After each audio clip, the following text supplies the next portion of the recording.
guys, back here with another video, and today I'm here to kind of like debunk the powerlifting training methods. So the training methods in powerlifting is one thing that I believe has become very overcomplicated. I have a very simple formula. I'll probably end up sharing it. I've shared some stuff. Obviously my stuff training evolves. Everyone's training evolves. But I put a series of videos out a couple of years back, maybe 2 years ago, nearly 2 years ago, talking about the different training days I have in a week. Stuff's always changing, so I'm never going to update it like that because things change. But that is a good reference point for what I would use for a good way to train if you can handle a high volume, I would say. High volume, high intensity. If you can handle that, go and watch the 6 videos I put out. Definitely worth a try. But if we're talking about the typical training methods, I've done my research, I've read my books. They're kind of like the 3 things that I can kind of like group as being the big 3. We've got the linear progression, which was kind of like that was kind of like the first one that came around. We've got the conjugate method, which is used by a lot of the big equip lifters, especially, and we've got the block period. I'm not going to say the word. The block periodization method, which is used by a lot of the raw lifters today. You know, when you'll see them saying block 3, week 4. You know, where the week 4's the big lift. I can explain all of them. I've got first-hand accounts of all of them, and I can describe them to you. So we'll start with the block periodization. It's probably the one that I have the least experience with. If I were to sort of like describe it, you can have week 1 or week 4 as a deload. Everyone tends to do week 1 as their deload because you're like, oh, we start small and end up big. You don't want to start bigger, you know. So we'll work like that. Week 1 is a deload week, nice and steady. Week 1 should be around RP 7.5. It's using a lot more of these metrics, which I'm not a fan of. Week 3 should be RP 8.5, and week 4 should be RP 9.5. And the 4 week blocks, and let's say if I'd get a competition, you'd want to be doing blocks. Like first block, how I would do it, if you are, let's say, the people that use this tend to only do a couple of comps a year, maybe 2. So they're going to do a block of 4 with 5 reps. The entire block they're going to do 5 reps. It's going to culminate in a 5 rep PB. You know, it might not be RPEs they use, they might just use sheer weight. So they might start 50 kilos away and then move up, and they'll end up 5 kilos over or something like that on the 5 rep PB. Then they'll have deload on the first week, but it's a deload where they're doing 4 reps. Then week 2 is a 4, then up like that. The next block, 3 reps. The next block, 2 reps. The next block peaks for the 4th week to be on the meet. That's kind of like how these guys work it. It's not something I have fully tried personally, but I do have people that I have, you know, I have tracked their progress doing this. Not just seeing someone online that says they've done it. You know, I've actually tracked their progress. You know, we've looked at the data together. We've worked through stuff like this. It is something I'm going to get around to trying at some point, but the main reason why I don't really do it is because of the high frequency of competitions I do, whereas I like stuff more flexible. But that's kind of like the block periodization method explained. Next we've got the conjugate method. This is simple, 4 days a week.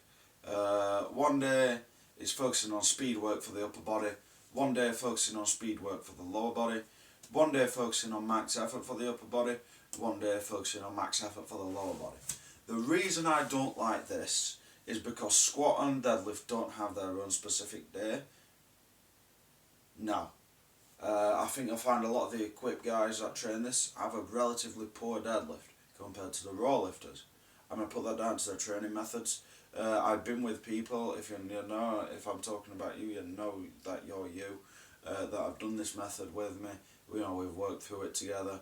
They don't know how to deadlift. No wonder all the people, the deadlift's going down when they start this method. It's not geared up for a deadlifter, it's geared up for a squatter.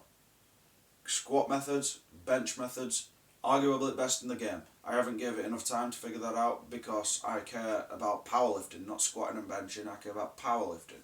That's squat, bench and deadlift.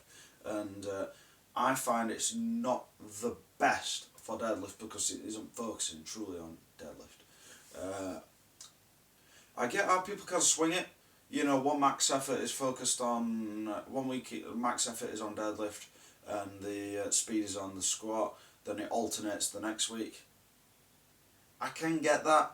All I can say is from personal experience, when I switched to this, that is when you can track my history and you can see the massive dip in my deadlift and you're like, how have you gone from pulling 3s to pulling 290s? Conjugate method. It might work better for multiply powerlifters, but when you're trying to program single ply lifters like that and raw lifters,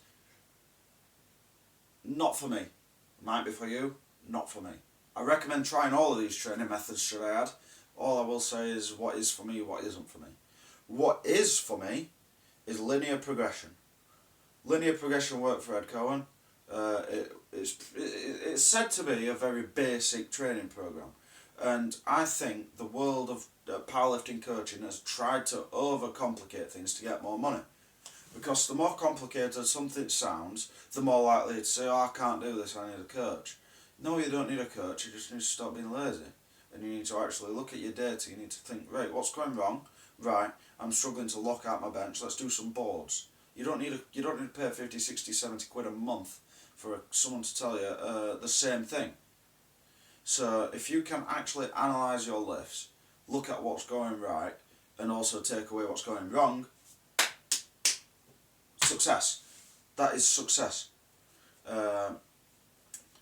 Linear progression, basically, it's kind of what I'm doing this at the minute. It worked for me a lot around this era of the lifting. Kind of tried stuff different. I'm working my way back to it. I'm hitting PBs like this, so I ain't going to change from it for a while till I stop hitting PBs. That's kind of like how I roll. When the PBs stop, I'll change. When the PBs are roll, it goes back to the age-old adage, if it ain't broke, don't fix it. The thing I was doing was broke, I fixed it, this is working. I ain't going to fix it now. So I do it a bit more lighter percentages than a lot of people around the start. So I will do 55% for 10 reps. I'll do that for 5 sets. I'll do the same on squat, bench and deadlift. I keep this all raw. And I'll then do 60% for 9, 65% for 8. They're all for 5 sets. I will then drop it to 4 sets with the weights getting heavier.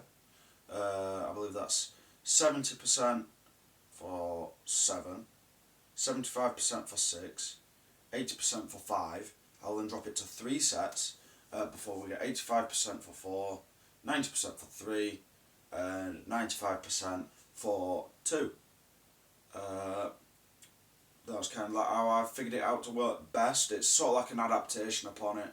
But basically, your graph wants to look a bit like this. Up here, we've got the top end of the, the volume. Down here, we've got the strength. You want to come up on the strength, and as you're coming up on the strength, you're going to move down on the volume. A lot of people with a block try to meet in the middle, constantly in the middle, and that's the same theory with a conjugate, you're constantly in the middle. I find this linear progression works pretty good, especially in a world where it's rammed down you that a novice lifter can't train like a novice lifter. I think even if an experienced lifter switches to that, they will see benefits, and I think there's benefits to potentially doing it for a year. And once you've ran all the benefits out of this training, switch to something else, then come back a year later. I think that's kind of how your body's going to accumulate to it, and once it's done, scrap it. move to something else. Once it's had enough of that, maybe try the thing you did before. If that's still not enough time for your body to forget how that training worked, something else. You've got to be adaptable. I've got about 7 books about powerlifting. If you're that bothered about the training methods, let me know. I'll send you the link for the books. You've got to read, you've got to absorb every single bit of knowledge you can. Otherwise, you can't expect to get better. But that about wraps it up for today. Thank you for watching, and remember, if you like the video, give it a like, just because it helps more people see the video on the feed. Thank you as well for the subscribers. We're up over the 200 mark now. Big number to have hit. I've always viewed my metric of the numbered episodes I've got. If we can keep the subscribers above that, we've done very well. There was a time it dipped below for maybe 2 months, but now we're back on track. We're smashing it. Thank you to every single one of you, and until next week, all of you, keep lifting that big weight.